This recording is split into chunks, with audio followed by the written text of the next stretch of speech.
وكذلك في أمر الحلال والحرام في الطعام واللباس وما يدخل في ذلك من النجاسات.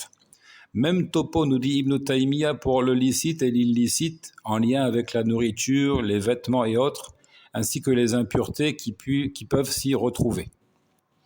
فالنصارى لا تحرم ما حرمه الله ورسوله ويستحلون الخبائث المحرمة كالميتة والدم ولحم الخنزير حتى إنهم يتعبدون بالنجاسات كالبول والغائط ولا يغتسلون من جنابة ولا يتطهرون للصلاة وكلما كان الراهب عنده أبعد عن الطهارة وأكثر ملابسة للنجاسة كان معظما عندهم.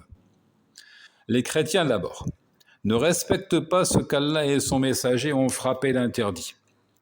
Ils s'autorisent toutes les immondices illicites, toutes les impuretés, comme la bête trouvée morte, le sang, la viande de porc, etc. Ce n'est pas une liste exhaustive. Ils s'autorisent tout ce qu'Allah Azzawajal a frappé d'interdit, la bête trouvée morte. Donc, il ne faut pas comprendre par là que c'est une habitude chez les chrétiens de manger une charogne, une bête qu'ils trouvent morte sur la route.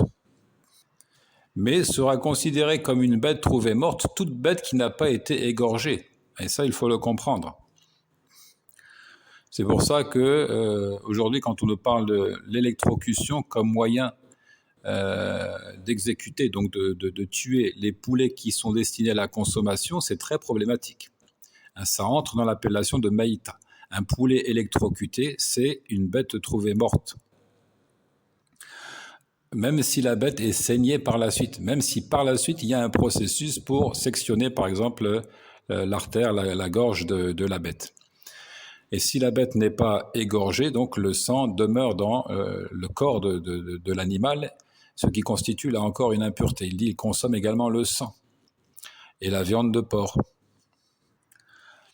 Ils vont jusqu'à s'adonner à l'adoration souillée par les impuretés comme l'urine et les excréments ou encore les traces d'excréments. C'est-à-dire qu'ils ne se purifient pas lorsqu'ils vont aux toilettes. Donc leurs vêtements sont souillés par l'urine ou les traces d'excréments et ils se rendent ainsi à l'église avec de tels vêtements pour aller à l'église, soi-disant donc rendre grâce au Seigneur alors qu'ils sont en état d'impureté. Aussi, ils ne se lavent pas après l'acte charnel ou encore l'éjaculation, al-janaba, l'état dans lequel l'individu est plongé après qu'il y ait eu rencontre entre les deux sexes ou encore qu'il y ait eu écoulement du sperme. Ils ne se lavent pas après l'acte charnel ou l'éjaculation. Ils ne se purifient pas pour la prière.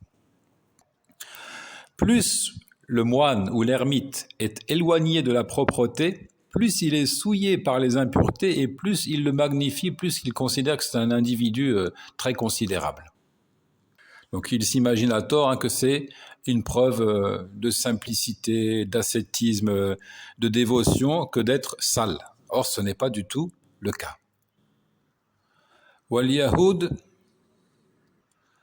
حَرَّمَتْ عَلَيْهِمْ طَيِّبَاتٍ أُحِلَّتْ لَهُمْ فهم يحرمون من الطيبات ما هو منفعة للعباد ويجتنبون الأمور الطاهرات مع النجاسات فالمرأة الحائض لا يأكلون معها ولا يجالسونها فهم في أصار وأغلال عذبوا بها.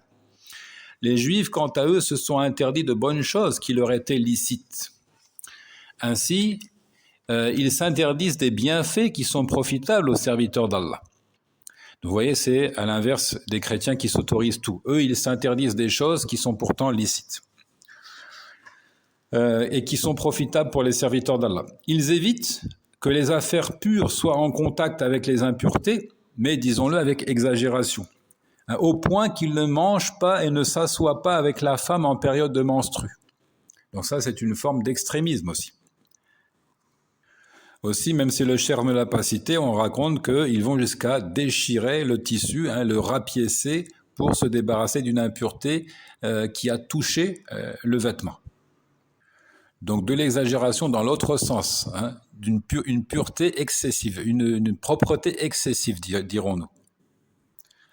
Par conséquent, ils se retrouvent dans la difficulté Ils se plongent eux-mêmes dans une gêne qu'Allah Azza wa Jal n'a pas voulu. Ils sont dans des carcans par lesquels ils sont châtiés.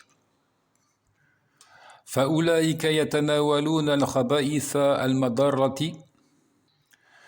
أو المضرة مع أن الرهبان يحرمون على أنفسهم طيبات أحلت لهم فيحرمون الطيبات ويباشرون النجاسات وهؤلاء يحرمون الطيبات النافعة مع أنهم من أخبث الناس قلوبا وأفسدهم بواطنا وطهارة الظاهر إنما يقصد بها طهارة القلب فهم يطهرون ظواهرهم وينجسون قلوبهم. Ceux-ci consomment des impuretés nuisibles, alors que les rabbins s'interdisent les bonnes choses qui leur étaient licites. Ils prohibent ainsi les bonnes choses et touchent aux impuretés.